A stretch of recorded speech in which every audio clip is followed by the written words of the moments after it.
Dictation from Progressive. Exercise 9. Be ready. Start.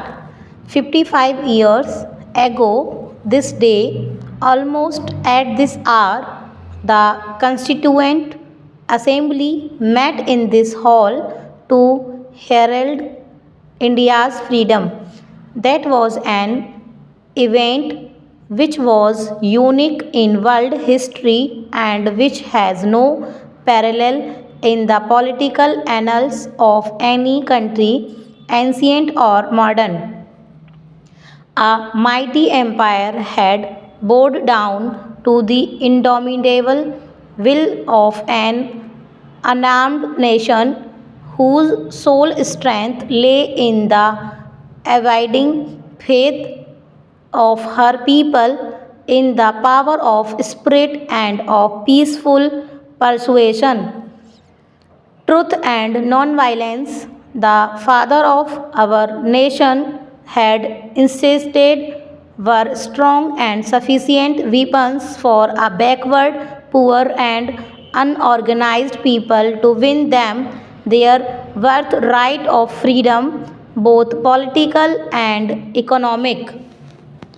This firm foundation prepared us for a life of dedication and hard work so that India may rediscover her greatness and march towards her manifest destin- destiny of a peaceful, prosperous, and progressive existence in the Committee of Nations.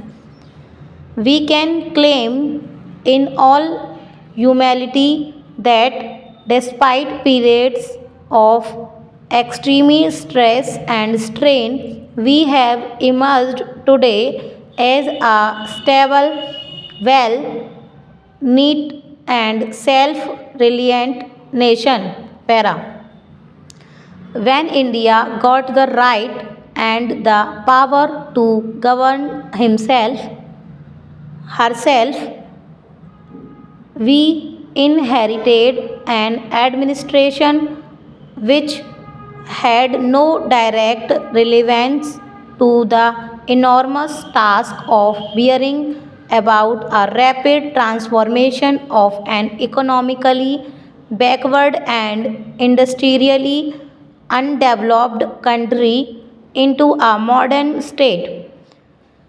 Independent India's constitution laid great emphasis on the promotion of welfare of the people by securing and protecting effectively a social order in which justice, social, economic, and political shall information all the institutions of national life. In election to our legislatures, adult franchise was deliberately introduced so that the governments formed would have the widest possible representative character. It also meant that the people's needs and the people's voice should be the dominant consideration in all affairs of state. Our parliamentary system provides the necessary means and machinery for a process of orderly change and revolution by general consents. Para. Politically, we have proved ourselves as a mature nation. All external threats to our national integrity and attempts at internal disruption have been dealt firmly by the united will of our people. Our strict adherence to the rule of law, the preservation of a judicial system capable of responding to the needs of a changing social order are manifestations of good government, we have emphasized that considerations of the general welfare should prevail over the rights of individuals. Stop. Exercise 10. Ready? Start. In a country as large as India, with its social diversities and with a growing population, the problems of reconstruction are bound to be colossal, and the needs in the spread of education, growing of sufficient food, provision of housing or other basic amenities to the people are continuous and ever increasing, but in meeting these needs, our unshakable aim is the building of an equitable society and an economic system in which there will be no exploitation of man by man. Para. We have yet a long way to travel before we can make any claim to success. We have resources in land, water, and minerals such as very few countries have. Even making allowances for the vagaries of the weather, the country is capable of achieving self sufficiency in regard to the basic requirements of our people. An integrated service oriented program is an essential precondition for this. I have always advocated that planning for development to be realistic has to be started from the village level. I am glad that there is today in increasing realization of the need for this.